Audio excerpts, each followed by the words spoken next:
करमध्यमाम् लक्ष्मीवल्लभपर्यन्ताम् वन्दे गुरुपरम्पराम् ஆழ்வார்கள் வாழி அருளிச் செயல் வாழி தாழ்வாதுமில் குறவர்தாம் வாழி ஏழ்வாறுமுய்ய அவர்கள் உழைத்தவர்கள்தாம் வாழி செய்யமறை தன்னுடனே சேர்ந்து அஞ்சு குடிக்கொரு சந்ததியாய் ஆழ்வார்கள் தம் செயலை விஞ்சி நிற்கும் தன்மையளாய் பிஞ்சாய்ப் பழுத்தாளையாண்டாளை பத்தியுடன் நாளும் வழுத்தாய் மனமே மகிழ்ந்து. கண்ணபிரானை உடனே அடைந்து விட வேண்டும் என்ற துடிப்பினாலே தன்னுடைய அந்த அனுபவங்களை எல்லாம் அற்புதமான பாசுரங்களாக வெளியிடுகின்றாள். அதிலே நாச்சியார் திருமொழியிலே 13ஆம் திருமொழி மிக விலட்சணமாக அமைந்த திருமொழி. கண்ணபிரானோடு தொடர்புடைய பொருள்களை கொண்டு வந்து தன்னை தேற்ற பார்க்க வேண்டும் என்பதாக தன்னுடைய பெற்றோர்களை பார்த்து உறவினர்களை பார்த்து ஆண்டாள் சொல்லுவதாக பாசுரங்கள் அமைந்திருக்கின்றன. அதிலே 5வது பாசுரத்திலே என்ன தெரிவிக்கப்படுகிறது? அந்த கண்ணபிரானுடைய சம்பந்தம் உள்ள தண்ணீர், அதாவது அந்த இவளுக்கு கீழே இவள் மயங்கி கிடக்கிற நிலையிலே இருக்கிற பொழுது இவளுக்கு என்ன செய்ய வேண்டும் என்று கேட்ட பொழுது அந்த எம்பெருமானுடைய திருப்பவளத்திலே ஊறுகின்ற அமிர்தம் அதை கொண்டு வந்து நான் பருகும்படியாக செய்யுங்கள் என்று சொன்னாள். அதற்கு மேலே கண்ணபிரான் அப்படி திருவாய்ப்பாடியிலே குழலூதி கொண்டு செல்லுவான் அல்லவா, அப்பொழுது அந்த அமுதவாயில் ஊறிய நீர் என்னால் அது நமக்கு எப்படி கிடைக்கும் என்று கேட்டிருப்பார்கள் போலிருக்கிறது. அதற்கு விடையாக சொல்லுகிறாள், அவன் ஊதுகின்ற குழலிலே அந்த நீர் கிடைக்குமே, அதை கொண்டு வாருங்கள், அதை கொண்டு வந்து என்னிடத்திலே சேருங்கள் என்று தெரிவிக்கிறாளாம். அதாவது கண்ணபிரான் திருவாய்ப்பாடியிலே புல்லாங்குழல் ஊதிக்கொண்டு செல்லுகிற பொழுது அந்த புல்லாங்குழலிலே அவனுடைய அமுதவாயில் ஊறிய நீர் அது பெருகும் அல்லவா, அதை கொண்டு வந்து சேருங்கள் என்று தெரிவிக்கிறாளாம். அழிலங்குழிலும் ஒரு காட்டான் அஞ்சேல் என்னானவன் ஒருவன் கழுவி முழுகி புகுந்தென்னை சுத்தி சுழன்னு போகானால் கடையின் குழில்வாய் நிறைப்பின்னே நெடுமாலோதி வருகின்ற குழலின் துடர்வாய் நீர் கொண்டு குடிர முகத்து தடவீரே. அந்த கண்ணபிரான் எப்படிப்பட்டவன்? அவன் தன்னை வெறுத்து ஒதுக்கி விட்டானோ என்பது போல முதலிலே சில வார்த்தைகள் சொல்லுகிறாள். அந்த எம்பெருமான் எப்படிப்பட்டவன்? அழிலும் தொழிலும் உருக்காட்டான். அவன் தானாக இஷ்டப்பட்டு தன்னுடைய திருமேனி நமக்கு காட்டினால் தான் உண்டு. நாம் அழுதாலும் சரி தொழுதாலும் சரி தன்னுடைய திருமேனியை அவன் காட்ட மாட்டான். அழிலும் தொழிலும் உருக்காட்டான். அது மட்டுமல்ல, அஞ்சேல் என்னான், என்னை பார்த்து நீ பயப்படாதே, உன்னை நான் ரட்சிக்கிறேன் என்று ஒரு வார்த்தை சொல்லலாமே, அதையும் சொல்ல மாட்டேன் என்கிறான். அதுவும் அவனாக இட்டப்பட்டு சொன்னால் தானே உண்டு. அப்படிப்பட்டவன் அவன். ஆனால் அவன் என்ன செய்தான்? என்னை தழுவி முழுசி புகுந்து என்னை சுற்றி சுழன்று என்னை விட்டு போகானால் நான் அவனை அனுபவித்த அனுபவம் எல்லாம் இன்னும் என்னுடைய நெஞ்சிலே இருக்கிறது. ஆயினாலே அவனை விட்டு என்னுடைய மனது நீங்கவே மாட்டேன் என்கிறது.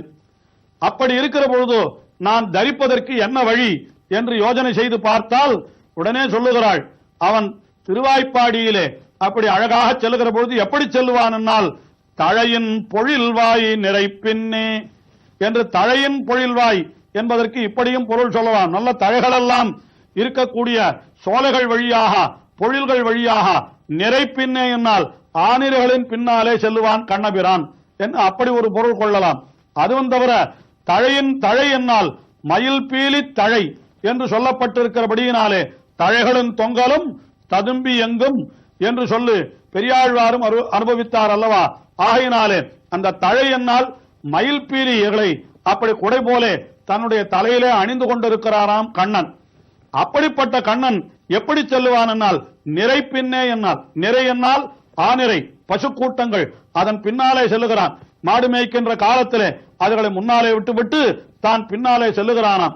அப்படி செல்லுகின்ற காலத்திலே அவன் என்ன செய்வான் என்னால் அப்படி சிறுவிரல்கள் தடவி பரிமாற, செங்கண் கோட, செய்யவாய் கொப்பளிப்ப, குருவையர் புருவம் கூடலிப்ப அப்படி குழலை ஊதுகின்றான் கண்ணன். அதைத்தான் தெரிவிக்கிறாள். அப்படி தழையின் பொழில்வாய் நிறைப்பின்னே நெடுமால் ஊதி வருகின்ற குழல், அந்த குழலின் துளைவாய் நீர் கொண்டு, குழலினுடைய துளையிலே இருக்குமே அவனுடைய வாயிலிருந்து பெருகுகின்ற அந்த அமிர்தம், அந்த நீரை கொண்டு வந்து என்னுடைய முகத்திலே குளிர தடவுங்கள். அப்படி அந்த கண்ணபிரானுடைய திருவாயிலிருந்து பெருகின அந்த நீரானது குழலினுடைய துளை வாயிலே இருக்கும். அதை கொண்டு வந்து தடவினால் எனக்கு சற்று ஆசுவாசம் ஏற்படும், ஆறுதல் ஏற்படும் என்று இந்த பாசுரத்திலே தெரிவித்தார். அதற்கு அடுத்தபடியாக உண்டான பாசுரம் அது 6வது பாசுரம். அந்த பாசுரத்திலே என்ன தெரிவிக்கிறார் என்றால், இந்த கண்ணபிரான் நடமாடின இடத்தில் இருக்கக்கூடிய பொடிகளை கொண்டு வந்து என் மேலே தூவுங்கள், அப்பொழுது அந்த துகள்களை கொண்டு தூவினால் எனக்கு ஆறுதல் ஏற்படும் என்று அடுத்த பாசுரத்திலே தெரிவிக்கிறாள். நடையொன்னில்லா உலகத்து நந்தகோபன் மகன் என்ன கொடியகடிய திருமாலால் குழப்புக்கூறு கொளப்பட்டு பெயரகில்லேன் நான் போட்கண் மிதித்த வழிபாட்டில் உடைத்தான் குணந்து பூதேர்கள் ஓஹா உயிரன் உடம்பையே. நடையொன்றில்லா உலகம் என்கிறாள். அதாவது தர்மமே அடியோடு இல்லாமல் போய்விட்டதாம் இந்த உலகத்தில். ஏன் அப்படி சொல்ல வேண்டும் என்றால், தன்னை இப்படி படுத்துகிறானோ இல்லையோ கண்ணன், ஆயினாலே இப்படிப்பட்ட உலகத்திலே என்ன செய்தான், நந்தகோபன் என்னும் கொடிய கடிய திருமால், நந்தகோபன் மகன் என்னும் கொடிய கடிய திருமால். அப்படி நந்தகோபனுக்கு மகனாக பிறந்தானவன். பிறந்தது எதற்காக? எல்லாம் என்னை துன்புறுத்துவதற்காகத்தான். வெற்ற விரிதை பாசுரத்திலே தெரிவித்தாள் இல்லையோ. ஆக என்ன செய்தாள், இவள் கீழே கூட நந்தகோபாலன் கடைத்தலைக்கே என்னை உய்த்திடுமின் என்கிற இடத்திலேயும் கொந்தளமாக்கி குறும்பு செய்வானோர் மகன், கொந்தளமாக்கி பறக்கழித்து குறும்பு செய்வானோர் மகன் என்று தெரிவித்தாளே. அதைத்தான் இங்கேயும் அந்த நந்தகோபன் மகன் என்னும் கொடிய கடிய திருமாலால் இப்படி குழப்பு கூறு கொலப்பட்டு என்னால் துன்பத்தை அப்படி நான் அனுபவிக்கும்படியாக எனக்கு செய்து விட்டான். ஆகனாலே இப்பொழுது நான் எப்படி இருக்கிறேன், புடையும் பெயரகில்லேன். நான் விழுந்து கிடக்கிற நிலையிலிருந்து சற்று கூட எழுந்து இப்படி இடம்பலம் கூட கொள்ள முடியாதபடிக்கு எனக்கு உடம்பிலே இருக்கிற சக்தி எல்லாம் போய் நான் அப்படி பாடோடி கிடக்கிறேன், சயனத்து கிடக்கிறேன்.